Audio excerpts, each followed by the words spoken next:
এটা বাংলার বিখ্যাত খাবার, যেটা মুর্শিদাবাদের বিখ্যাত খাবার, পলাশির মাঠে উদ্বোধন হয়েছিল, মুর্শিদাবাদের নবাব খেয়ে গেছিল, সেটা এখন তোমরা খাচ্ছ।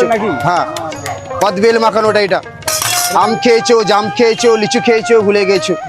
এবার 2025-এ লাস্ট ফল, এই যে 2000 সাল 25টা আমাদের চলে যাবে, তার লাস্ট ফলটা এটা মুর্শিদাবাদের বিখ্যাত কদবাল। হ্যাঁ, কদবেল। কদবেল, কদবেলটা খেয়ে যাবি, তাড়াহুড়ো করবা না, ধীরে ধীরে খাও। খালি আমার হাতের দিকে ফলো রাখবে, এটা রান্না করছি। ট্রেন ছাড়লে ছাড়বা, মুড়ি খাবে না। স্যার ঝাল খাবে নাকি? কাঁচা লঙ্কা। মুর্শিদাবাদের বিখ্যাত কদবেল মাখানোটা খেয়ে যাও। বাড়িতে যাবে বলবে কি খেয়ে এসছে গো, সেন আসছে আজকে, তাড়াহুড়ো করবে না। বাড়িতে যাবে যে বলবে কি খেয়ে এসছে আজকে। 2025-এ লাস্ট ফলটা খেয়ে যাবে। এটা কি যাচ্ছে গো? এটা বেলডাঙার ঘাস দিলাম।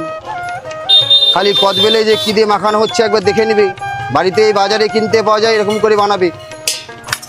মুর্শিদাবাদের বিখ্যাত খাবার বাজারে পেয়ে যাবে, আর কদিন পর বাজারে উঠে যাবে, বাজারে পাবে। মুর্শিদাবাদের বিখ্যাত খাবার এই যে ফোনপে, মুর্শিদাবাদের ডিজিটাল ফোনপে, খাওয়া দাওয়া করে যাও। মুড়ি ছাড়বা না, ধীরে ধীরে খাও। মাখিয়ে না গোটা 40 টাকা। হ্যাঁ, 20 20 এই 40 40 40 80।